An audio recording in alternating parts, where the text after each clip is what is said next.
civil rights activists. Does any of this resonate with any of you? Something that means something to you? And we'll go through a few of them because some might be more relevant than others, but all of them definitely have paved the way. Sonia Sotomayor, Associate Justice of the Supreme Court.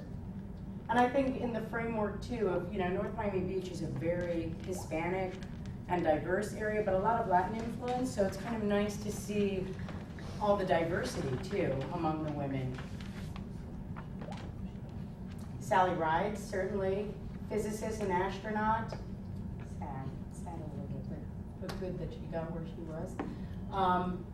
Oh, you're gonna have to help me with this name, Sonia. Nguyen, Chairman and CEO of Pepsi.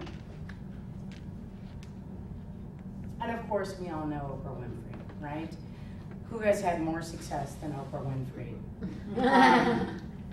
So really within that framework, and this is just to get you to think about the attributes of those women that we admire or that we know that have made it through. But we also know that there are women maybe less public, maybe sitting in this room even, who have attributes that you admire. In front of you, you'll see a little bit of a worksheet. We're gonna use this kind of as the springboard for activities. So inside those black folders, open those up and you'll see, I believe it's the second page there. On the right-hand side, really looking at what are the attributes, at least 3, of women that you think have had great success in their lives. Yes, sir. I think the one thing that I'm struggling with already is that it's unclear as to what you're defining as success, because the success that you're defining to me is very capitalistic. Exactly. It's very much a man's definition of success, and I would say maybe a stereotypical man's definition, like stereotypical man's definition of upper middle class. So success is very much an individual construct. And we want you to look at that as an individual construct. I mean, within the framework of this book, you're right, it is more of that capitalistic success. But Dr. Smiley and I were speaking, and she actually submitted somebody that she thought was Susan Rice, who broke that glass ceiling. And I said, well, why did you choose her? And we spoke a little bit more, and she said, if I really thought about it, I would have chosen my mother. And so I agree with you. It's not necessarily, I always have this debate with my own mother, that success might not be that for somebody. So whatever your glass ceiling is, a lot of my colleagues and friends of mine, we talk about juggling. I have a 2-year-old and a 5-year-old, almost 6, for those of you who don't know. I talk about my children frequently. For me, success is making those children everything that I believe, giving them everything that I think they need to succeed in their own happiness and balance my life. So whatever those attributes are for you, list some of those attributes, and good point taken, that it doesn't necessarily have to be career success, although in the framework of this book it is, but it could be, as you said, personal Right, I mean, there's success. a whole school of thought that says that, that a lot of the issues that men grapple with now are because they're so misguided by what their definition of success is. So, ignoring their families, doing all these other things, create a tremendous amount of psychological distress, and ultimately they're just never satisfied. There is no ceiling when it comes to making money and achieving financial success. There's always somebody richer than you. So there's those goals. If those are the goals in your life, you're kind of headed down a very negative road psychologically, and that's what ends up happening with these men. So it's almost as if what needs to be done, rather than this comparison of, why can't women achieve the same levels of financial success as men? That's what we're talking about. Maybe it's, well, what are we trying to get at, both individually and then collectively as a society, in terms of our own definitions of what it means to be successful, irregardless of what those around us are defining for us. Because it seems to me that those definitions are being written for us. I have no desire to preach to my daughter that she should strive to be the next Bill Gates. That's not who I want her to be, and nor do I want that for my son. So, but that's because the values that I'm trying to instill in them as a dad have very little to do with trying to get as rich as you possibly can and shattering that glass ceiling. But that's just me. And that's where I think, so this book was written 15 years ago, and maybe the glass ceiling needs to be redefined, because I think I would agree with you, and I struggle with this all the time in my own role as both a woman, a parent, a career woman. When you're looking at things like the Civil Rights Act, there are times where I say, I wish I knew my role. Because now, both women and men, it seems like we have to do everything, right? Because I'm sure your day, I'm hoping as an active father, your day doesn't end when you leave this building, right? You go to your second job, as many of us do. I know you want to jump into this. No, but no, I want please, to comment this on is- the idea that the tremendous percentage of women that, achieved a college education, and we don't see it reflected in the corporate world. And I think that's where Dana is going. We do see those women reflected in the healthcare industries and all the organizations that are helping people all over this planet in small businesses that women are operating out of their homes and in their communities, because their goal and their framework is not, you're not going to see those statistics because you're looking at them only from the corporate ladder. So we got to remove that ladder, lay it down, and start looking at what men and women see as success without the last two X's being dollars. Right, and also in education, well, I mean, there's been no greater gain, in terms Well, the of women literary in world. leadership positions than in education. It's difficult actually to find a man now in school, outside the phys ed teacher, which As is changing evidence, also. right. And it's, so it's, once you get into, it's certainly in K-12 education, it is primary. I mean, it's difficult for a boy to find a really positive role model within the K-12 school system, because it's a system that's been run by women. And that's, I don't mean that to be a negative. That's a traditional role, though, really. I mean, you're saying that as though it's a new. Maybe, but I mean, when I grew up, my principal was a man, as was my history teacher, as was my science teacher, as was my math teacher. In the That's upper not the levels. case. Not for me, but that's, I mean, I never had a female principal, assistant, no administrator that I ever went, I mean, No, I'm saying- I'm 40, so it's, you're going. Well, and back. arguably, still in the math and science fields, women are not in those predominant positions as much. And maybe you were fortunate to have those role models. Yes, Dr. McDowell. I think part of this is that you have to determine what success is. It's a journey, it's not a destination that you reach. And part of that has to be the value system that you feel is important for you as an individual. Right, What's and- successful to you. or And what- that's good how that you said, define that's it. actually one of the things that Rebecca says in her book, is the first thing, and most leaders will say this, is know yourself.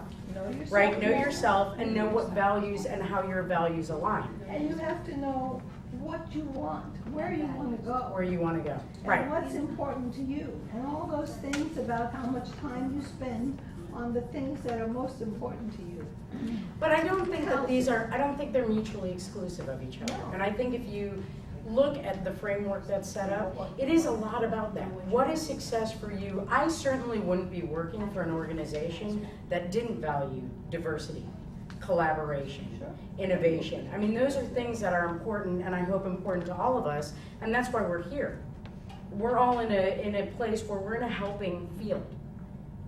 Healthcare, as you mentioned, there's women making strides in education, but that's what brings us here. So within that framework, taking you back to the activity, if you would look at having that kind of framework, what are the attributes that you define as successful, however you define success, in someone else? And then the next step of that, and then how do you see this in yourself? Because that is the foundation of knowing yourself. A lot of times, it's very easy for us as women, especially I think, but men as well, to say, why, I admire this person. I admire that she's able to do this. But then it's a difficult transition sometimes to turn that inward and go, now how do I reflect these things? And as you mentioned about your children, I have children and grandchildren, and I have one grandchild, great-grandchild. But the point is that you define success differently in each of those roles that you operate Right. in. Well, I Because think of we're how you forced to work. now with smartphones and everything Sure. else. The boundaries are blurring, right? When am I at work? When am I at home? When am I in which role?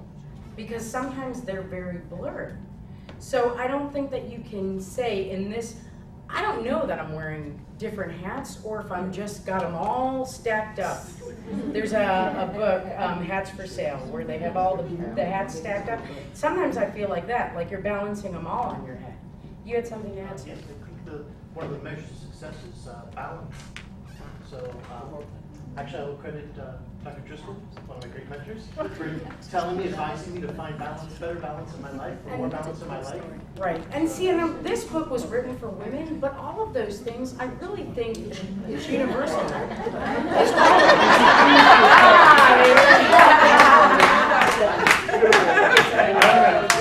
Yes, go ahead, speak. He's achieved success. I just want to make a point. I think women today, when there's a chance of moving out, we need to be careful that they don't forget that money counts and power counts. And if you try to put in characteristics all these other things, you may settle.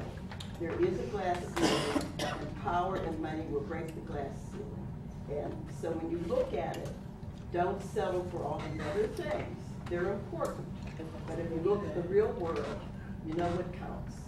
And that's wrong. Well, and it's a matter of though what counts to you, and I think that's, see, this is a different, but in the world, I would disagree with you, because there are tribes who've never dealt with their systems, right? Their systems, if you look at it from an anthropological standpoint, what we determine as power in the United States might not be the same in a tribe in New Guinea where they've never dealt with the politics. I mean, certainly with a sequester happening, is that success? Is that what you're saying? That I'm just saying, be careful that people don't, be careful that you think that other things don't count. Because in this country, in certainly. the world, they count. Right. But here's the thing, like Dana was pointing out, there's a certain paradigm that exists in terms of defining what success means. That's not working for our society. We have the highest rates of depression in this country, more than most other Western countries. We have a lack of social community. We have a lot of things that we're missing because of this pursuit of this free market, drive toward corporate structures and defining power externally rather than internally. And if you look at attributes of things that, if I have 3 sons, I don't have a daughter, okay? So for me, I have to figure out how to raise 3 men to be the kind of men that defy a paradigm that's been existent through millennia.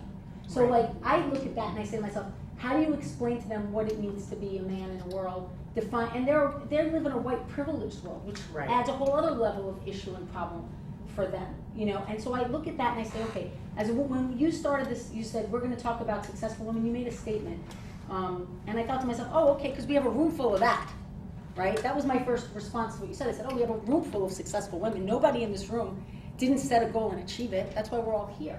And I thought to myself, okay, so where's she going with this? And then of course I knew what you would do, because everybody does that. You say, okay, everyone picks Oprah, like she's so happy, and I'm not saying that she's not someone to admire and learn from. Right. I wouldn't want to be Oprah. I just think we need to find ways to have discussions about where happiness fits in with aspiration and what aspiration means. Because and I think we can do that. So why don't we do that? Okay. So why don't we do that? Why don't you all, this is for you, right? This is an academic forum for you all to kind of define that. So you don't have to stay within the paradigm. How does that start? You break it. So if that's whatever you define as an attribute of success, and for you, that might not be whatever it is for somebody else. Like I said, Dr. Smiley initially said Susan Rice. Share why you said Susan Rice. Explain to them why, because I think it's important Okay. It's within not the that, context of it's this. not that right along, for several weeks, years, or whatever, I had this affinity for Susan Rice.